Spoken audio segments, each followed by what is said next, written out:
How bad do you want it? Friends and grasshoppers, this is episode 141 of the Formless Podcast with me, Dustin. How bad do you want it?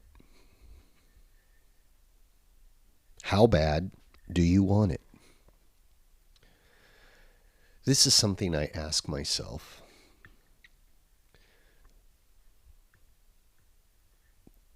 when I have doubts, when I'm doing something that makes me struggle, that I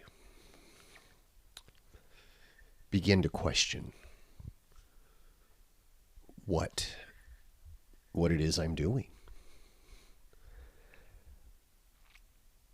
And usually it's followed up with, why am I doing this? Is this worth it? Why do I quit? Why do I don't quit? And it's come up over and over again. And it's usually one of the first things I ask myself if I'm going to continue on with something or if I'm going to walk away from it. And I imagine a lot of people do this in some way or another. But for me, it usually comes down to, how bad do you want this?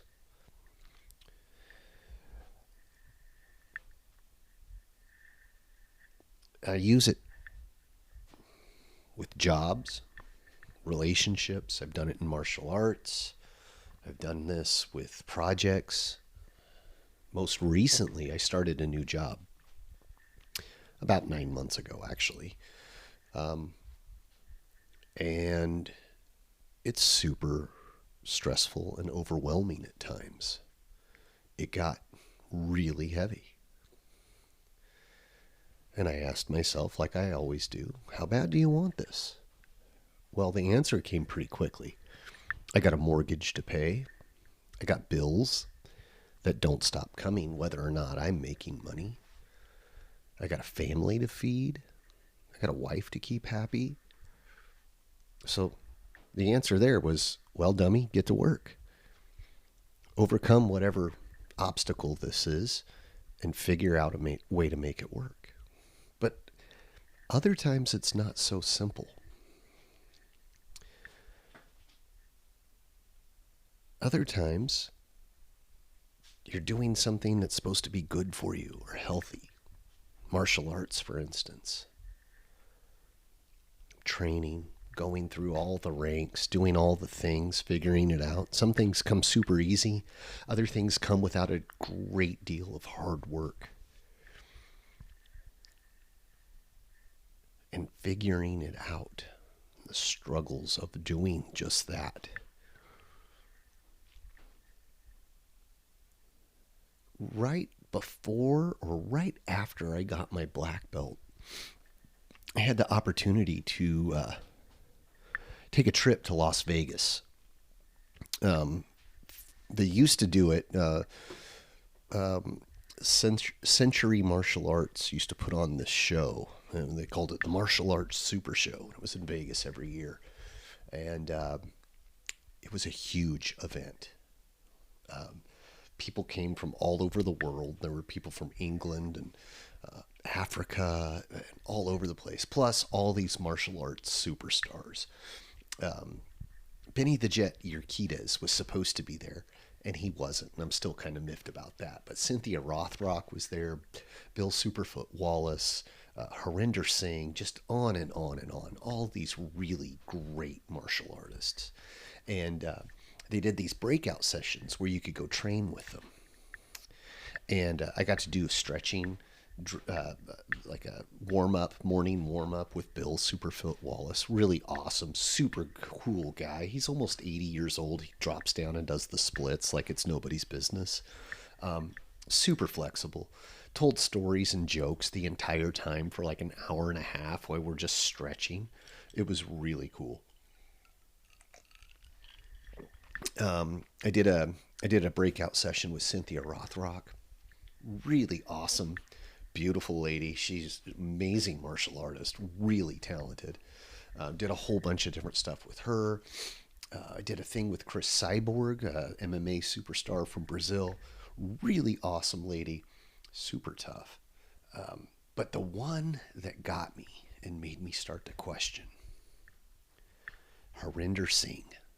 Harinder Singh, if you don't know who he has multiple black belts and multiple different styles. He's a Wing Chun superstar. He's teaches and trained in Jeet Kune Do, Bruce Lee's martial art. He's a Brazilian Jiu-Jitsu black belt. He is a monster martial artist, just amazing. And super excited to see him. He went over his allotted time, and they kept coming in and trying to get him to wrap it up, and he kept chasing them out. It was pretty cool. It was pretty cool. It was the last day of the show, and pretty pumped up, feeling good. Been working out really hard, listening to all sorts of really informative lectures, training, and just like on top of the world. Well, him and his crew do their thing. They're talking and teaching this lesson, and they do this drill, and they're talking about this drill and like how we're going to perform it, how we're going to do the thing. And it's really fairly simple, as basically a way to close the distance on an opponent, change or open it up. So we're going to do this drill where we come close to our partner, do a couple of things, and then move away from our partner or go through and out the other side. Fairly simple stuff. They're explaining it. I understand it. I grasp it. I get the whole idea. Now, I'm there with a very good friend of mine who runs the school that I teach and train at, Blaine.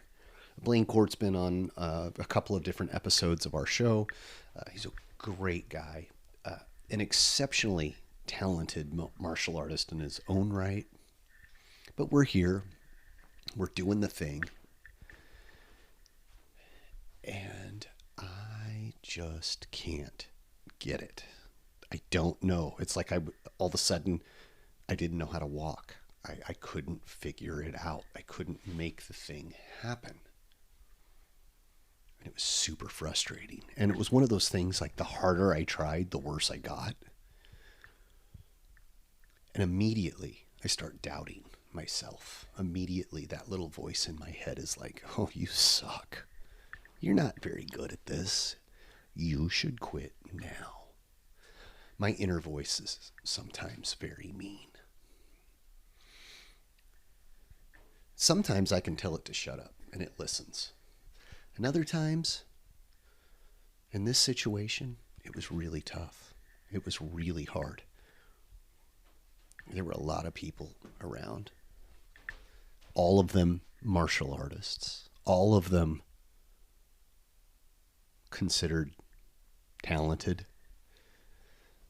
And I'm standing less than 3 feet away from Harinder Singh and my teacher, Blaine, my friend, somebody whose respect I have respect for, and somebody who I'd like to have respect for me, and I think he does.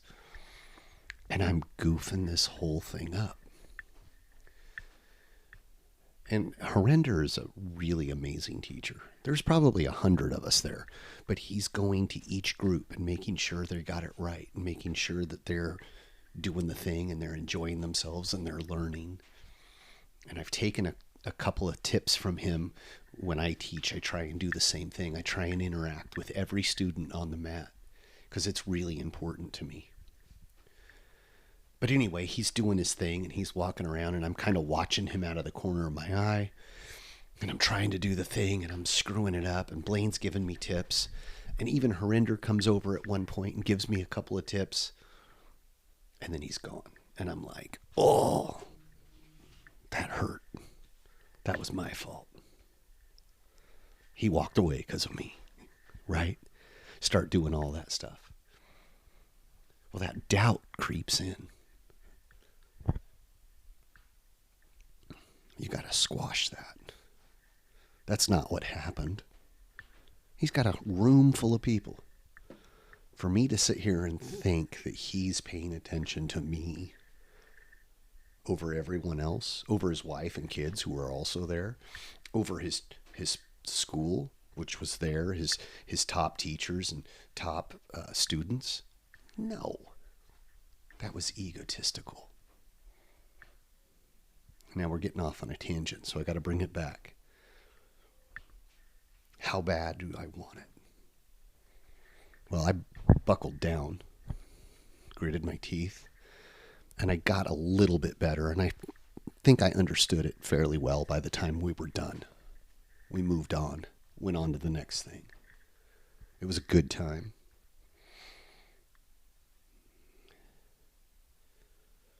But as I was writing this and coming up with different ideas, on my lunch break, two things happen on my lunch break. I eat, I take a walk, and I usually call somebody, either my wife, Tyler, somebody. Somebody gets a phone call from me on my lunch. Usually just a quick one, catch up, make sure everything's cool. And then I go back up to my office and I write. I try and do something on this podcast for this podcast every day. That day was no different. Some days it's just a few seconds, and the other days I'm looking for training ideas or topics to talk about, stuff to explore. And I subscribe to, I'm going to butcher his name, and I'm trying not to, Uncle Shale Sonnen, the MMA fighter. He's got a podcast and business, Bad Guys Inc. Really kind of a funny guy. A little bit of a smart aleck, but so what? Anyway, he was talking about a fight recently. Israel Adesanya. He lost his most recent bout. And people have been talking in his podcast or his rants, whatever you want to call it, generally go about talking about the latest thing that happened, the latest event. And this one was no different. You see, Israel lost his bout, and people have been talking about him maybe hanging it up, calling it a day, quitting. Well, Mr. Sonnen happened to think that it might be a time for him to do that. And if you haven't watched it, and you're a fan of MMA, I suggest you go find his YouTube show. It's kind of a rant and rave thing.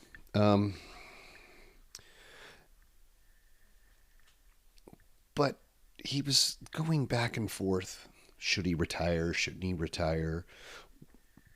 But the question wasn't about how bad did he want it. You see, Israel is a 3-time middleweight champ, 2 times undisputed, 1 time interim, and he's beaten just about everybody in his weight division that there is to beat at one time or another. He's an amazing, amazing martial artist. He's accomplished just about everything that anyone in that field would set out to do. What's left? What more? Is there purpose? Would he miss it? And what would he miss? I don't know about him, but I don't think I'd miss getting punched in the face.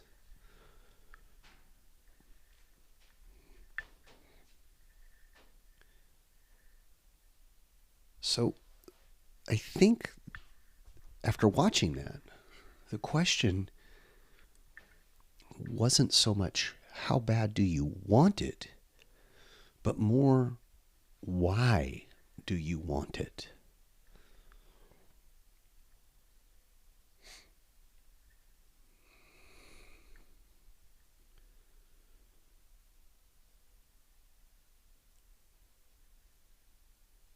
Why? And more importantly, why are you asking yourself this question?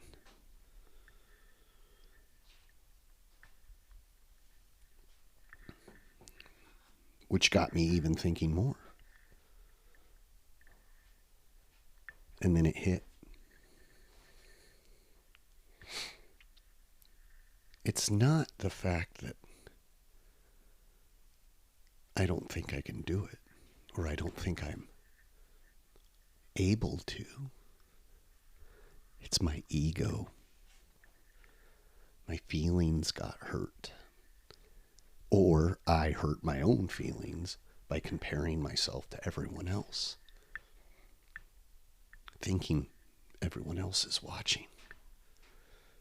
When there's a pretty good chance that nobody was paying any attention to little old me.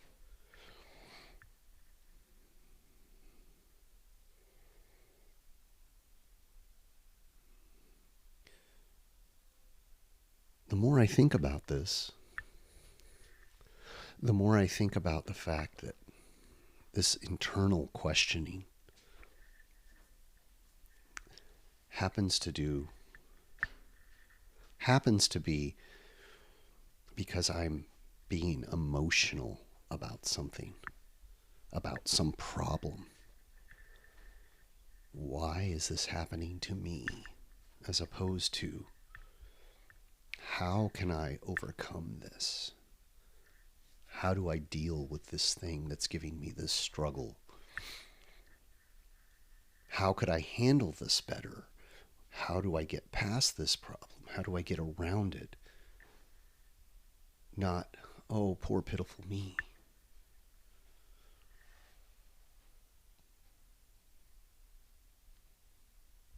Too much feeling and not enough thinking usually gets me there.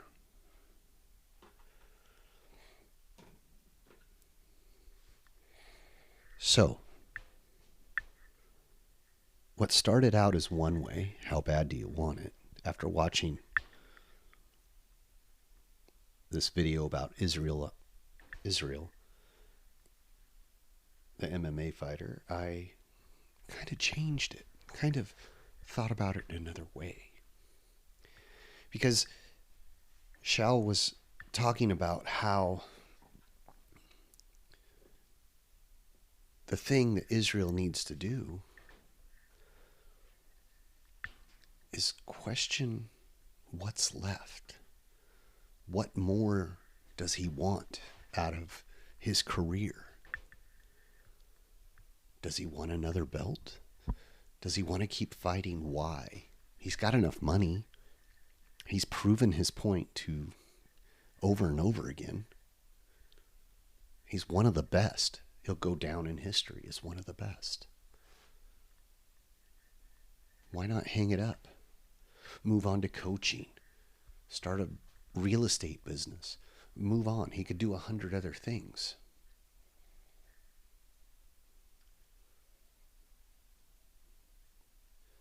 But I think when you've chased something for so long, and you have a burning passion for it,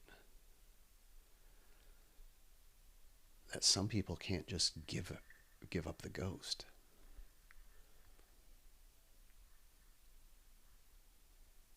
I don't know. There's a whole nother tangent there that I went off on.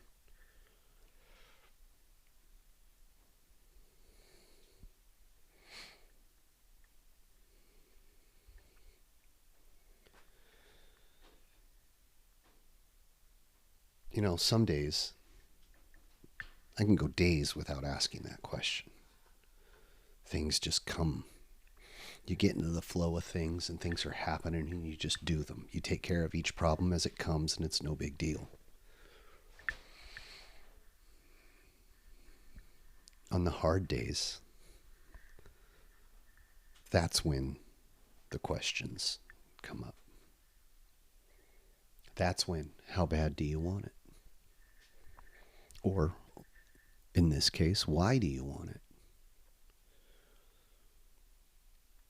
But now it means something a little bit different. Maybe a little deeper. Are you willing to struggle? Are you willing to sweat? To bleed if you need to? To cry if you have to? Are you willing to look bad? Are you willing to keep going despite all of those things?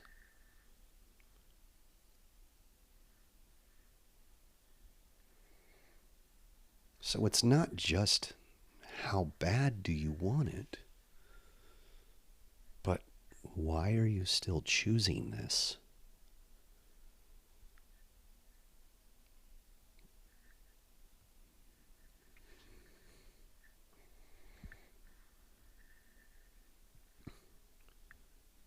And if it's the case that you don't want it that bad, that's okay. But you gotta be honest with yourself.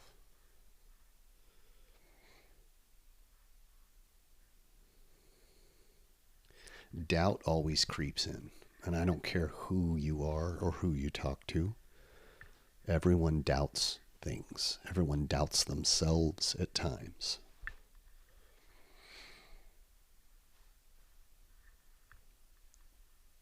Wanting it is easy. Continuing, that's the hard part.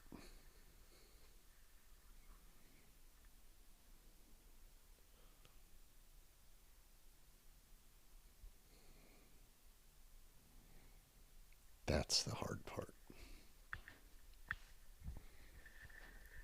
Hey, just a quick update. In a couple of weeks, we got one more guy down on the Wall of Fame. Mr. Doug Zeal's going to be on our show. Super excited to have him on. We have a Wall of Fame at our school. The founder of our style of martial arts, Bruce Terrell. And there's a whole bunch of people below him, but in our particular school, we've got 5 people. Bruce Terrell, Mr. Zeal, Mr. Zank, Mr. Dave Hovis, who's been on our show, Mr. Herb Blue, who was on our show just a few weeks back. So after Mr. Zeal's on, we'll have 3 of the 5. So we're coming for the other 2 as soon as we can.